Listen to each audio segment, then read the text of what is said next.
नमस्कार, मैं हूँ शालिनी और आप देख रहे हैं एमपी दर्पण न्यूज। शुरू करते हैं आज की बड़ी खबर से। इंदौर शहर के प्रथम शासक राव राजा राव नंदलाल मंडलोई एवं अन्य शासकों की छत्रियों का सोल्लास पूजन किया गया। मंडलोई परिवार के वंशज युवराज वरदराज मंडलोई सहित परिवार के अनेक सदस्य हुए शामिल। इंदौर स्थापना दिवस समारोह समिति के तत्वाधान में शहर के प्रथम शासक राव राजा राव नंदलाल मंडलोई एवं अन्य शासकों की छत्रियों का सोल्लास पूजन किया गया। समिति के प्रमुख और मंडलोई परिवार के वंशज युवराज वरदराज मंडलोई सहित परिवार के अनेक सदस्य और स्नेही जनों ने पहले चंपा बाग और फिर दौलतगंज पहुंचकर वहां स्थित छत्रियों पर वैदिक मंत्रोच्चार के बीच पूजा अर्चना कर बड़ा रावला के सामने स्थित चिंताहरण गणेश मंदिर में शहर में शांति, सद्भाव और समृद्धि के लिए प्रार्थना की। बड़ा रावला में उनकी परंपरागत गाड़ी की पूजा भी की गई। मंडलोई परिवार ने होली के शुभ प्रसंग पर नागरिकों को बधाई और शुभकामनाएं भी समर्पित की।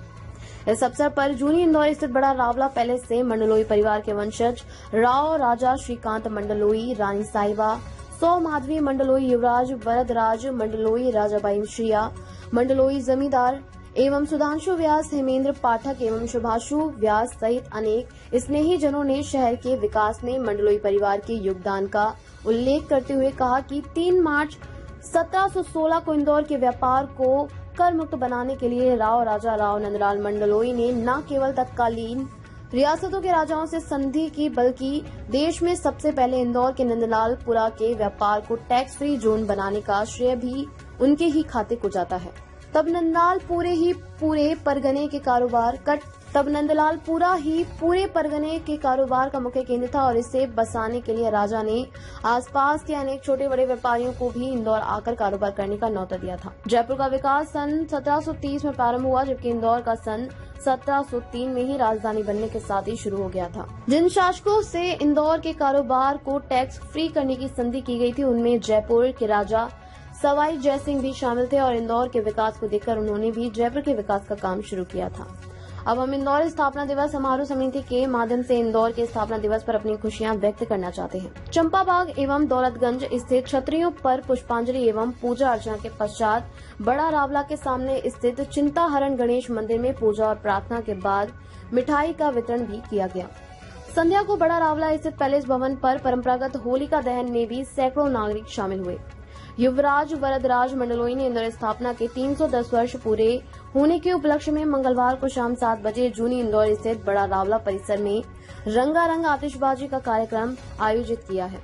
उन्होंने कहा कि पूरे देश में जिस रफ्तार से इंदौर में कारोबार के क्षेत्र में प्रगति हो रही है, उसे देखते हुए अब इस बात की प्रसन्नता होना स्वाभाविक है कि इसकी शुरुआत 310 वर्ष पूर्व मंडलोई परिवार के शासकों ने की थी। उनकी दूरदर्शिता पूर्ण नीति का ही नतीजा है कि आज हमारा इंदौर न केवल कारोबार के क्षेत्र में बल्कि स्वच्छता, खेलकूद, संस्कृति एवं धर्म अध्यात्म के क्षेत्र में भी बहुत बड़ा आयोजन यहाँ पर छतरियों पर हम देख रहे हैं किया गया है, जिसमें आप सभी लोग उपस्थित हैं। समिति से आप जुड़े हुए, क्या कहना चाहेंगे इस पर? ये बड़ा गर्व का दिन है। आज 310 वर्ष हो गए इंदौर की स्थापना को, और इंदौर की स्थापना तो 1700 में हो गई थी, परंतु इंदौर को व्यापार, कर मुक्त व्यापार का जो केंद्र बनने का जो आज 310 वर्ष पूर्ण हुए हैं। आज इंदौर को अपन व्यापारिक राजधानी के रूप में देखते हैं, तो उसका मूल बीज का रोपण 310 वर्ष पहले राव राजा नंदलाल मंडलोई ने इंदौर में किया था। बड़ी दूरदृष्टिता थी उनकी कि व्यापार को देश देशांतर तक, 7 समंदर पार पिलाने की उनकी एक स्वप्न था। उस स्वप्न को उन्होंने साकार रूप दिया और आज अपन देख रहे हैं कि आजादी के पहले, मतलब भारत आजाद हुआ उसके पहले से लेकर लगातार व्यापार में इंदौर नंबर 1 मध्य भारत में बना हुआ है। उसका पूरा श्रेय राव राजा नंदलाल मंडलोई की उन नीतियों को जाता है जो व्यापारोन्मुखी थी उनकी।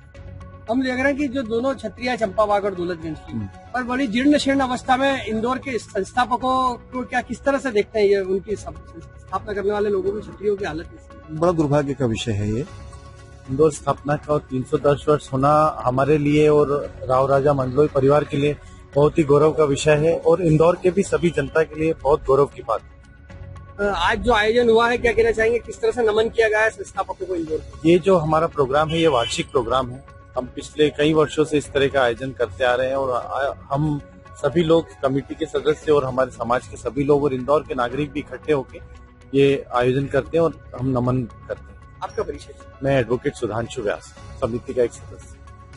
इंदौर की स्थापना को 310 वर्ष आज हो चुके हैं जी साहब, और आज 310वां जो स्थापना दिवस है, उस पर हम देख रहे हैं कि आपने क्षत्रियों को पूजन किया है, एक चंपाबाग में, दूसरा दौलतगंज में। क्या कहना चाहेंगे और किस तरह से देखते हैं इस पूरे स्थापना दिवस के आयोजन? तो सब बड़े हर्षोल्लास की बात है। इंदौर का जो स्थापना दिवस है, आज 310वां स्थापना दिवस है। अपने गौरवशाली इतिहास के ऊपर हम एक बारी पीछे देखकर और गौरवान्वित महसूस कर रहे हैं इंदौर वासी। इंदौर में पहल का शहर रहा है, व्यापारियों का शहर रहा है। व्यापारियों ने शहर की नींव रखी है और ये हिस्सा रहे हैं इस शहर की नींव के अंदर। तो 310 साल पहले जो करमुक्त व्यापार की राव राजा नंदलाल जी ने इस शहर की नींव रखी थी। तो कन्याकुमारी से अफगानिस्तान तक होने वाला व्यापार इस शहर से अगर होता था तो करमुक्त था। मुगल बादशाह सवाई राजा जयसिंह, बाजीराव पेशवा, उनके किसी भी साम्राज्य से अगर कोई व्यापार होता तो यहाँ से टैक्स फ्री रहता था। इसकी वजह से आज इंदौर कमर्शियल कैपिटल है और कोई और मध्य प्रदेश का क्षेत्र नहीं है। इतनी पुरानी नींव है। इंदौर वासियों को हम एक बारी इसके बारे में हर साल अवगत कराते हैं, इसका प्रचार प्रसार होता है और गौरवान्वित महसूस करने का एक अच्छा है। अब तक के लिए बस इतना ही, फिर मिलते हैं ऐसी ही बड़ी खबर के साथ। तब तक के लिए मुझे दीजिए इजाजत और देखते रहिए MP दर्पण न्यूज। आपको हमारी खबर पसंद है तो Instagram, Twitter, Facebook, YouTube channel को लाइक करें और सब्सक्राइब करें। ऐसे ही लेटेस्ट अपडेट पाने के लिए बेल आइकन दबाना न भूलें। धन्यवाद।